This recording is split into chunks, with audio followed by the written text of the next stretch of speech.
Welcome back to Classical Mythology. This will be the final installment in the pre-recorded lectures series for the course. And I'd like to take this opportunity just to reflect on some of the concepts and themes we've dealt with over the semester and provide some material for further reflection moving forward. Now, we began the course with a basic interrogation of the question, well, what is myth? And more broadly, what is mythology in a general sense? And I sort of settle on this basic definition of myth as referring to the idea of a sacred story, and mythological traditions being a form of sacred storytelling. But then this leads us to another kind of definitional problem. What do we mean by sacred? Do we mean religious specifically? Do we mean the supernatural? Or do we mean values and ideals and beliefs that a society considers most important? And I think this is ultimately the function of myth, both in the ancient world and ever since, and including modern times. Mythology is a particular type of narrative tradition that helps people come to terms with the world around them, their place in society. It reinforces social values, sometimes it challenges them, but it is part of an ongoing tradition by which a society and civilization sort of reflects upon itself and passes on its basic insights to future generations. So to some degree, we're dealing with this idea of sacred and profane in the context of mythology. As we saw, none of the gods or the heroes or any of the characters of mythology are purely good. Some of them are, better than others, and some are worse than others. But most of these figures, especially in the classical tradition, have an ambivalence around them, where they are kind of good and evil. They have positive and negative qualities. And many of them kind of walk this line between the sacred and the profane. And mythology explores both those territories in terms of what is most ideal versus what is most horrifying, what sort of behavior is worthy of imitation and what sort of behavior ought to be avoided. We also came upon this question of theory and practice. In this case, myth provides the theory for a particular set of practices, that is religious ritual.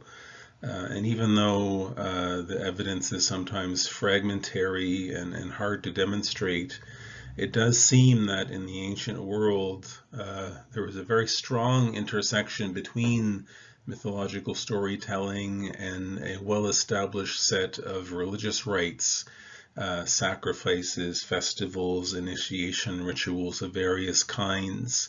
The myth often provided a sort of narrative framework, an explanatory model for those particular practical celebrations and traditions. Now, which came first, the myth or the ritual? That's usually a kind of chicken and egg scenario, and we don't really understand. Probably in many instances they both developed kind of organically together. We've also dealt with this idea of context. When we're reading a particular myth story, one of the things we have to look at is when is it being told and in what setting is it being told. So a Greek myth that is being performed on a stage in ancient Athens may look very different and be interpreted one way by the audience in, say, the 5th century versus that same myth being performed as a Greek tragedy today. And I invited you to look at some examples of modern performances of Greek tragedy that were meant to serve sort of urgent social issues and debates of the day. So even though the general kind of contours of the storyline might be similar and the characters might stay relatively the same, for some of these stories, when and where they are told can kind of radically alter the meaning or set of meanings that are derived from the act of kind of myth performance. At the same time, none of these myths are static in themselves. They evolve over time. Characters get reinterpreted and reimagined. The stories get changed and altered depending on the time and place in which they are told. So there is an interrelationship between the kind of context, but also and meaning, as well as the transmission and reception of these stories more broadly. So even though some figures may have an enduring appeal and they are repeatedly engaged with and repeatedly represented, the way that they are represented gets altered and transmuted over time as the various societies and audiences are engaged with different challenges and issues. That the myth provides them with an opportunity to reflect upon these issues in a deeper way. So I said this at the beginning, if anyone came into the course sort of looking for a kind of textbook, definitive, ultimate, unchanging understanding of classical mythology, I apologize if you were disappointed, because that's simply not what we see in the mythological tradition. In the first place, it's not a particularly closed canon of stories. We only have access to really a small portion of the overall tradition of storytelling that existed in antiquity because of our fragmentary sources. And those stories and figures that do survive, as I already said, are kind of subject to a constant reinterpretation. Yes, in many instances there is a kind of standard storyline, but there's also a degree of variability that needs to be taken into account. So we shouldn't treat these traditions as kind of mathematical formulas that are fixed and unchanging. They are extremely dynamic and ultimately quite adaptable.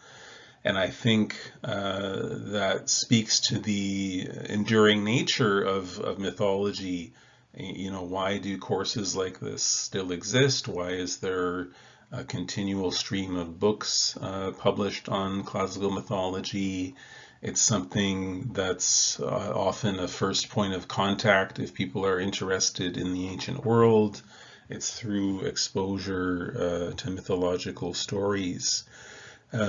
So to some degree, even if we can't sort of definitively put a finger on what is ultimately the attraction of these stories, to some degree we are kind of compelled to them in spite of ourselves. It's almost as though they speak to something that stimulates an internal response. Whether you want to give a kind of Jungian interpretation to that or not, it's up to you. But there is certainly, I think, something that sets these sort of stories apart in terms of them being different than other types of stories that we are exposed to. They speak to us on a deeper level that we don't always understand, and I think that's a kind of important space to be aware of as we reflect upon mythology, both ancient and modern. Now, this course, because it's offered in the context of the Greek and Roman Studies program at Carleton, it is inevitably focused on classical mythology, especially Greek and Roman mythology, and that is among the most famous of the mythological traditions. But I think more room needs to be made to incorporate other mythologies, or what we sometimes call world mythologies. Now, part of the problem, though, and I think part of the reason why this isn't done more extensively, is the popular perception that myth or mythology simply means false or disproven or outdated, whereas there are a number of mythological traditions around the world that are embedded in kind of cultural religious paradigms that are still influential and important. So in those cases, those communities don't want their kind of belief system described as a mythology necessarily, even if we're using a kind of open-ended definition and framework to describe a form of kind of sacred storytelling. That popular connotation is still out there. So I think there's a reluctance to describe certain traditions of storytelling as mythological when there's still a kind of lived community invested in those traditions. I made the remark at the beginning of the course that one of the ways to look at a mythology as a kind of definition is it's a dead religion. I mean, the fact is there's no longer ancient Greeks and Romans around to complain about our interpretation or misinterpretation, as they might see it, of their sacred stories. So we can really approach them in any way we see fit. Whereas if someone, especially say a modern scholar, especially if they are approaching a mythological tradition from an outsider perspective, and describing a narrative tradition in that fashion as an outsider, that can lead to significant resentment and criticism on the part of those who were insiders and invested in that tradition. So the kind of project of expanding the definition of mythology beyond just the classical to include a broader kind of cultural paradigm is one that's sort of fraught with issues that relate to how those categories are constructed and how they are received by those who still have a stake in the meanings that are established by these mythological traditions. So even though we did make some attempt to do a kind of limited cross-cultural comparison in some instances, especially with myth stories from the ancient Near East, which admittedly there are well-established points of contact historically between those cultures and Greco-Roman culture. We could also have introduced comparisons with Nordic mythological traditions. There's a whole trajectory of mythological storytelling from Northern Europe, and there are epic traditions preserved in the medieval period that articulate stories about the Norse gods and the exploits of the heroes. Those are useful points of comparison in a kind of broader perspective. We could have delved even deeper into the Near Eastern context and show even further pathways of influence and contact between the Mediterranean and the Near East. And admittedly, we have to ask ourselves, is it better to focus in depth on one kind of particular segment of ancient mythology, or do a kind of scattershot approach where we attempt to cover everything? And ideally that might include myth stories from even further afield, from East Asia and South Asia. Those could be brought into conversation. Or maybe Carleton should offer separate courses that explore these particular traditions. That remains to be determined.